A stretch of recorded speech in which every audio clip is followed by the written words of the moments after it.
Hey guys. Okay.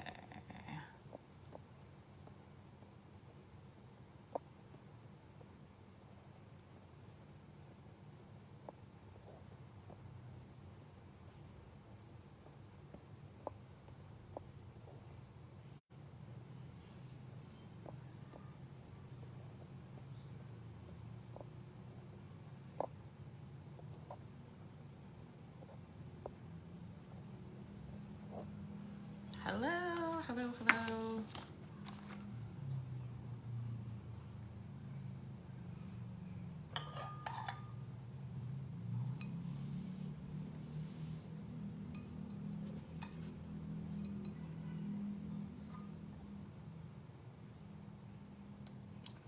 Hi, hi, hi, hi.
We'll wait just a minute.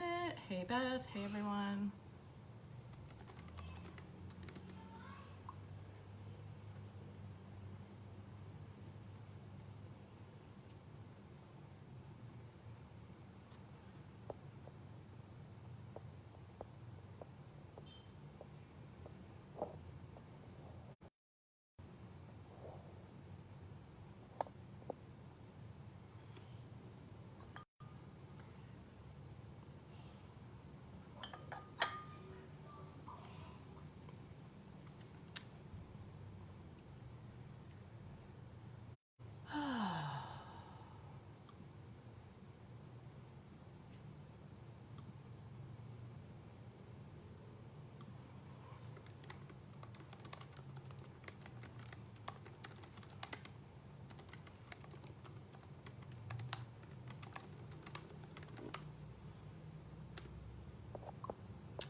Hello, hello, hello, hello, hello everyone.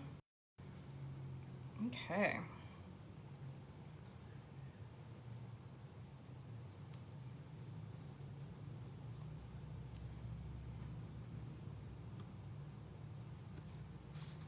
Well, shall we dive in to the water?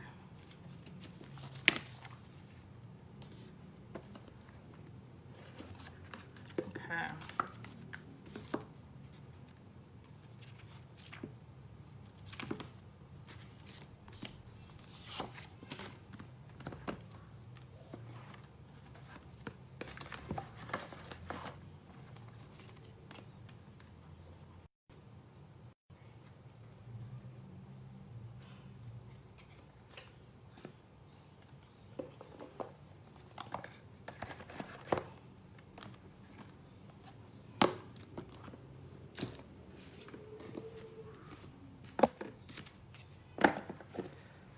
Let me.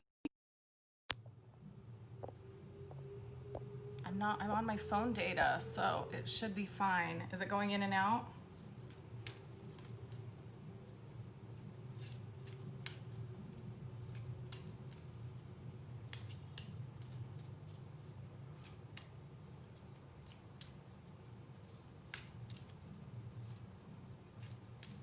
Still doing it?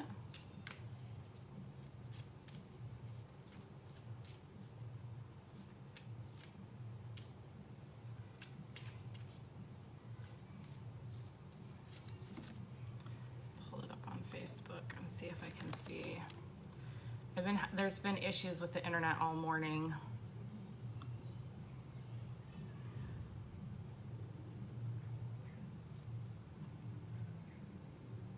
Okay.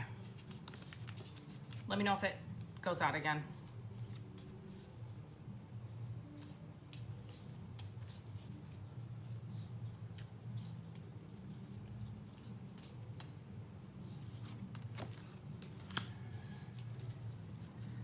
Okay. So we have otter today.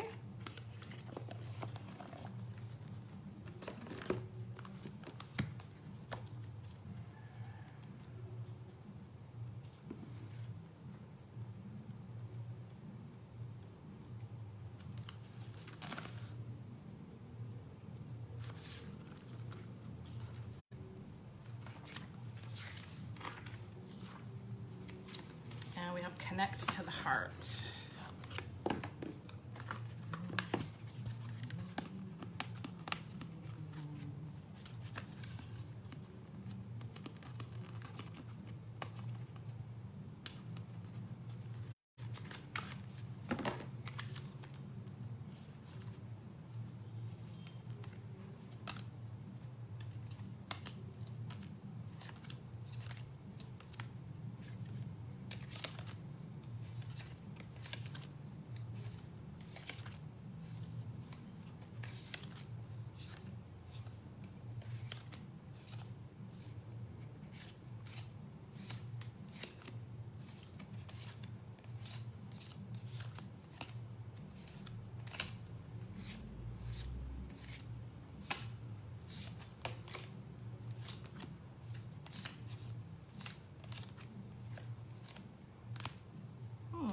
Has little dogs on it. Which seems much more an earth thing to me, but it's in the water section, so we shall see what it says. Okay, so otter.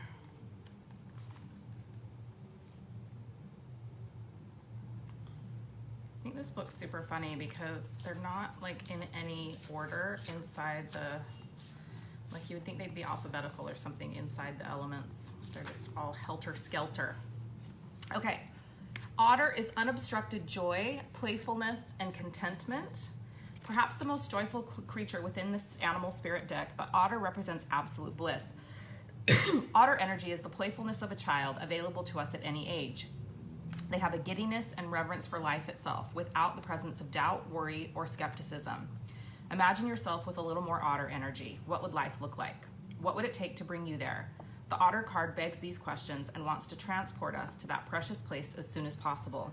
The celebration awaits. When in balance, otter is full of love, needs nothing. When out of balance, otter is gloomy, sighs, makes silly excuses. To bring otter into balance, have a dance party or celebration. So that's our animal spirit card for the clear today. And then we have the connect to the heart card, which matches my nails. This card asks you to connect to the heart space. This is a place of bravery, integration, vulnerability, and compassion. This may mean pushing past any fear you may have and opening up to true connection. This may mean finding forgiveness or empathy. This may mean softening. Most of us have layers of defense mechanisms around our heart that prevent us from being present, from receiving love, from giving love. This card asks you to examine what armor you can let go of and where you can nurture yourself in this space. We can call upon dog as a teacher of vulnerability and unconditional love.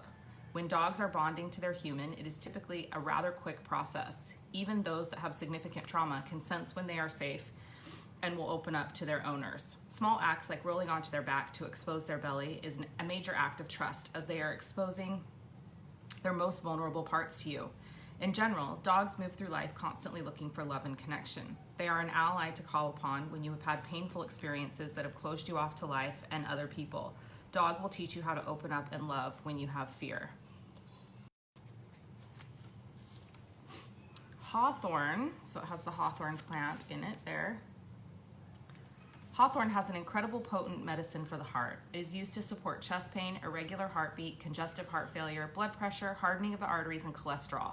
It supports us in the same way energetically. For times when our heart has hardened or we have become cynical, Hawthorn supports us as we soften and open up to life and love after heartbreak. It is also supportive for us if we need a gentle opening to feelings we have locked away and repressed.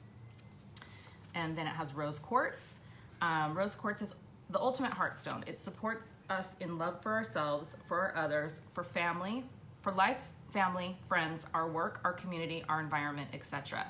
If we have felt cold and shut down, rose quartz can activate our heart and awaken it to all there is to love in our life. If we have anger or resentment, rose quartz can gently wash it away. Call on rose quartz if you need a guide as you do any heart work. So I think it's fascinating that that card is in the water section of this deck because I don't feel any water energy in there. But apparently we needed that today for whatever reason as we're moving into this clear.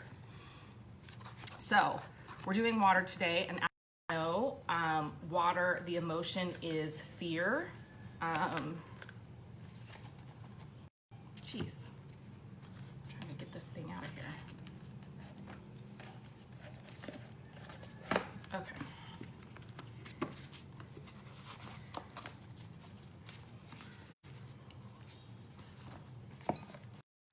Just maybe need some of that dog energy to move through the clear today. Maybe that's why it was showing up. So, as you know, the emotion is fear. The color is blue and blue-black. The sound of water is groan, and the odor is putrid. Water is the mother of wood, and metal is the mother of water.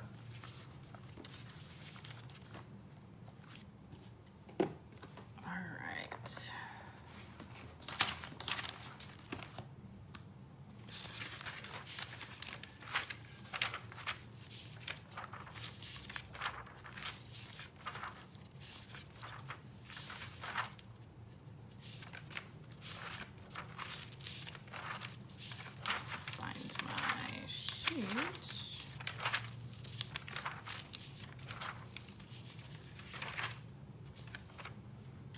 I like otters too. They're so cute, but we only see them in the wild because we don't go to zoos and aquariums.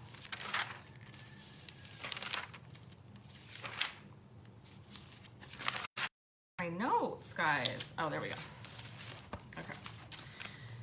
Okay, so let's drop in, and you can connect with that connecting to the heart card. You can connect with otter card, anything else that's calling to you in this moment today as we move into this clear.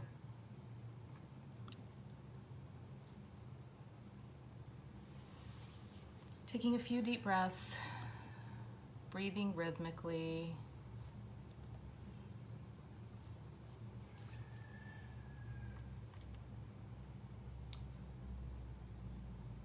Tapping into your energy, pulling it back from all the places that it's gone to today, really pulling your energy back into your auric field and asking yourself how you are feeling today, how you are feeling, not the collective, but you.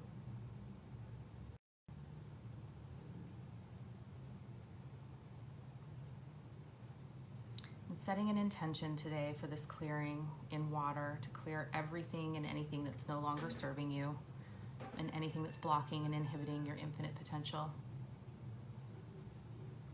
Bringing a visualization of the water element to you.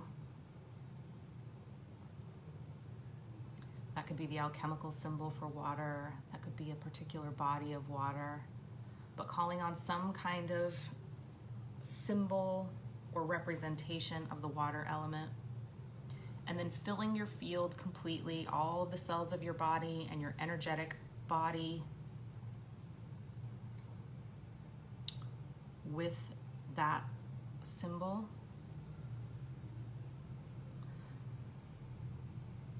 Feeling into a color that's associated with the water element and allowing that color to also ripple through your field. Tapping into all the parts inside of you where the water element resides. in all 5 of your bodies and activating those places as we move into this clear today.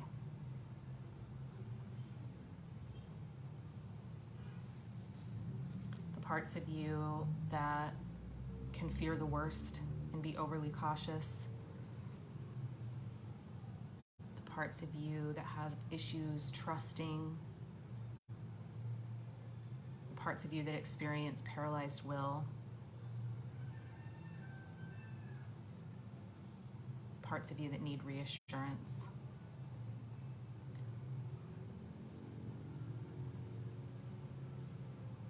Paying attention to how the water element is activated in your body, how it shows up and feels in your particular vessel. And then asking yourself if any of these statements resonate with you. How can I deal with danger? Who can I trust? Where will I be safe? How can I be reassured? How can I cultivate my true power?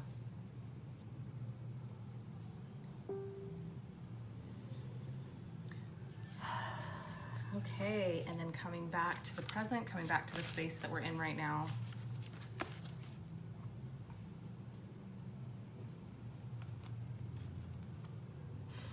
And then just a reminder to you to now add into your rituals something that represents water. So many ways to do this, I think. But for me, when it comes to my particular altar, I always just have a vessel of water. I use some kind of beautiful vessel, like a crystal bowl, or even sometimes a wine glass, really beautiful wine glass. But I always have some water in some kind of vessel on my altar. But you may also have other things. Like I have this sand dollar that's on my altar, and often, and then also rocks that I've pulled out of the ocean. Shells also be representative of the water, like water stuff around that I just pick up when I'm at the ocean. But so something for you that you can add into your ritual, into your altar, but also, what's your ritual? For me, my daily shower is always very ritualistic in nature, because that's the place that daily I open up to divine messages. So, what is going to be your water ritual? Would love for you guys to share it in the group once you figure out what it is. And let's dive into the clearing, shall we? Okay.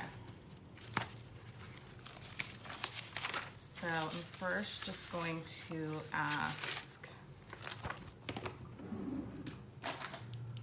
how many things we need to clear from the water element today. Just 3? Okay, we've got 3. This is less than our other ones. Our other ones we've had, I think, between 5 and 6. They're probably going to be super potent. Okay, so tapping into the first clear inside the water element for the collective. We have fear. And it has to do with needing to be safe.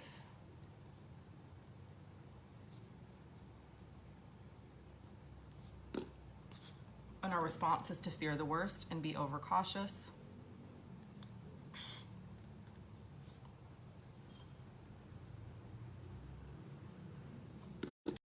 And the question we ask is, who can I trust?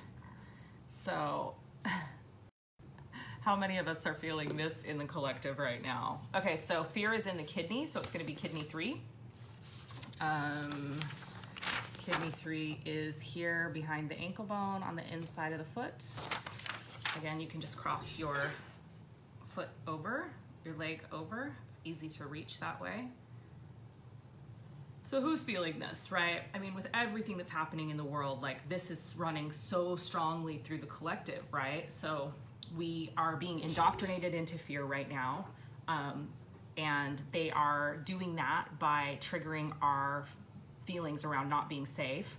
And so we're fearing the worst and being overcautious, but ultimately something doesn't feel right, right? So we're like, who can we trust? Kidney 3 is right behind the ankle bone on the inside of the foot. So again, just rubbing there, clearing out fear. Not surprised that this series is up in here. I mean, this is just like what is up. Like, this is the collective consciousness right now, for sure. Okay, do we have mother-child relationship that needs to be cleared? Do we have a controlling cycle that needs to be cleared? Okay, so we've successfully cleared fear. Yep. Okay, so moving on to the second one. The second installment.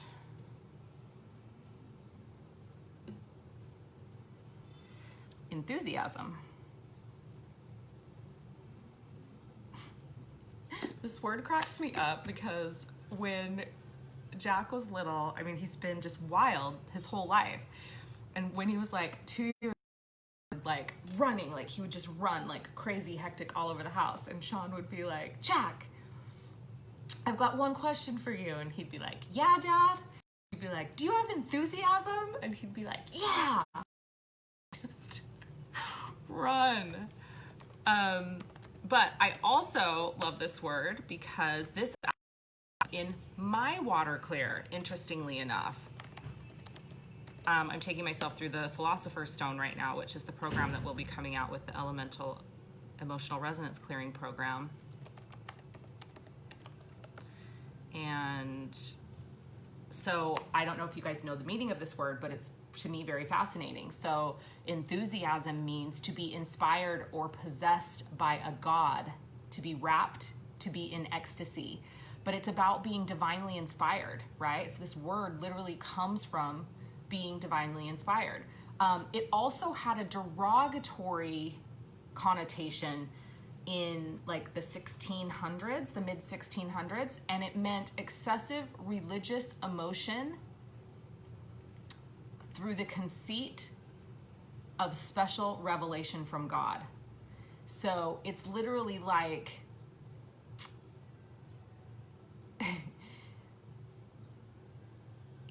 it can come across as, this word could actually mean that you are conceited in the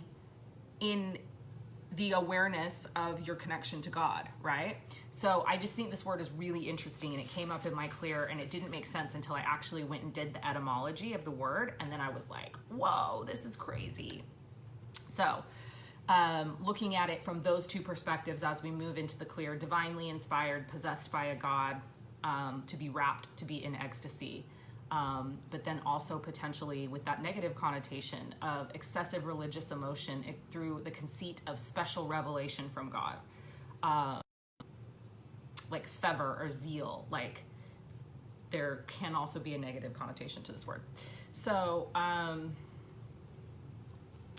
this has to do, creates issues with drive, and our response is to be driven.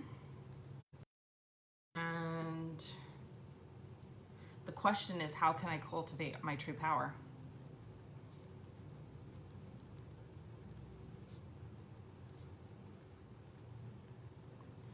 So how many of us that are seeking purpose right now know this one, right? So this is bladder, and bladder 64 is on the side of the foot. Let's see, I'll see if I can show you this one. We're gonna be left side. So it's on the side of the foot, and you're gonna just go down the foot, and you're gonna feel that bone that pokes out in the foot, right? And then it's gonna be right underneath it. So how many of us who are purpose-driven feel this, right? So we get enthusiasm, we've got all this drive, we're driven, and we're moving forward, and we're like doing the things, and we're showing up, and you know, we're putting on this enthusiastic face, and we're doing all the things, but ultimately what's behind it? Ultimately what's underneath it? How can I cultivate my true power? We're seeking our true power. We're seeking our true purpose, and through the cultivation of that purpose, our own personal power, right? So clearing that out.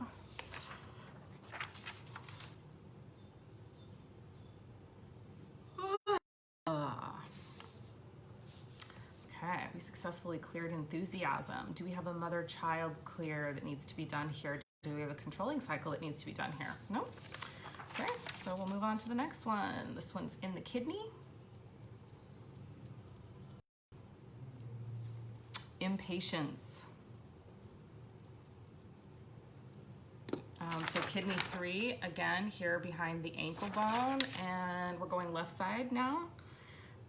So we have impatience, and it has to do with needing to be reassured, so being reassured. And our response is to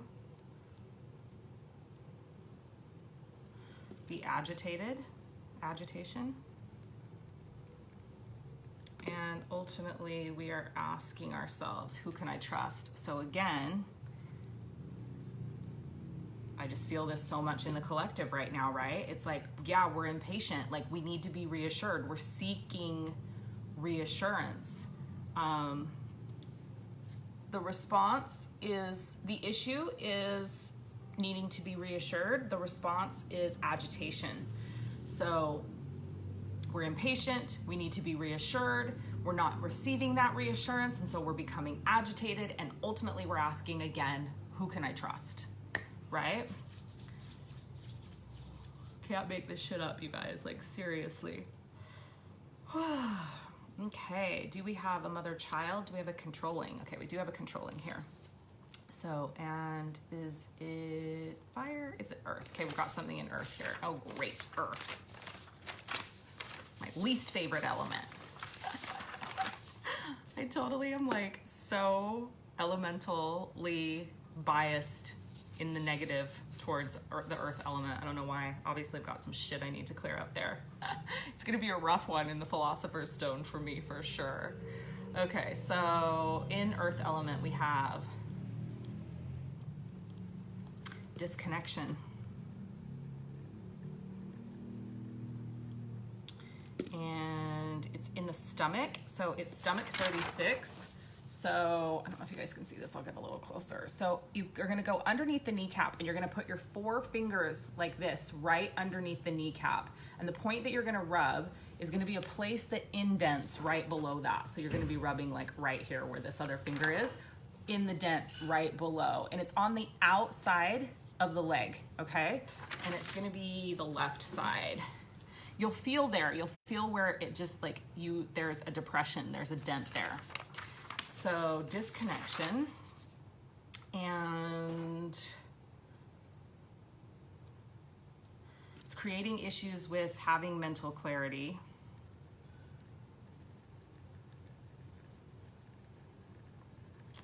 And our response is interesting, to be over dependent on the security of the home.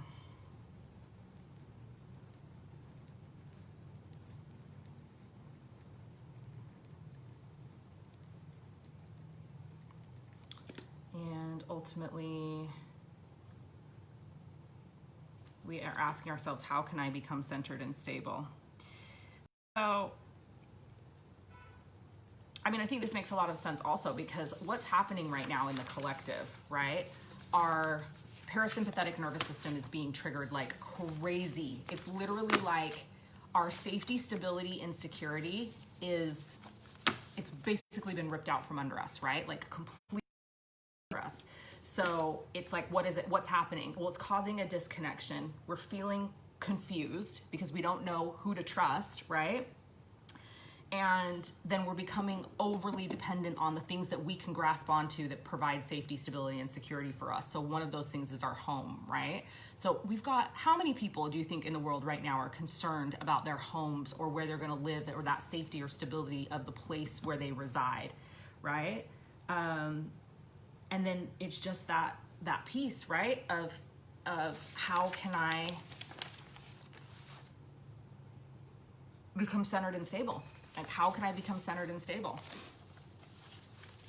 And then impatience, also going back to the impatience with like not feeling centered and stable. And then again, cycling into that, who can I trust? So hitting that stuff. Have we successfully cleared disconnection, any saboteurs, any deception? Have we completed our water clearing for the day? Any saboteurs, any deception? How long will it take for the energy, emotions, and conditions from all of this clearing to release through the collective of inner alchemies field? 3 days. Okay, so the takeaway I think from this, or the journaling exercise to do, is on this: who can I trust? And ultimately it's like, who actually do we need to trust? Only ourselves. So diving deeply into that, where are you trying to outsource your safety and stability and security by trying to seek and find people outside of yourself to trust? Because the only person that you need to trust is yourself. So asking yourself again, where am I seeking that reassurance? Where am I seeking that trust outside of myself? And how can I come back to trusting self being the thing that creates safety and stability and security for me? So that is your marching order as far as what you need to journal on. You've got 3 days, which is great. So there you have it. And I love you guys. Woo, I feel like this one's gonna be big. Small but mighty, right? That's always how it is. The ones that are small but mighty. So check in and let us know how you're doing. All right, I love you all. Have an amazing rest of your day, evening. And I'll see you on Monday night for our group call with Michelle. Mwah.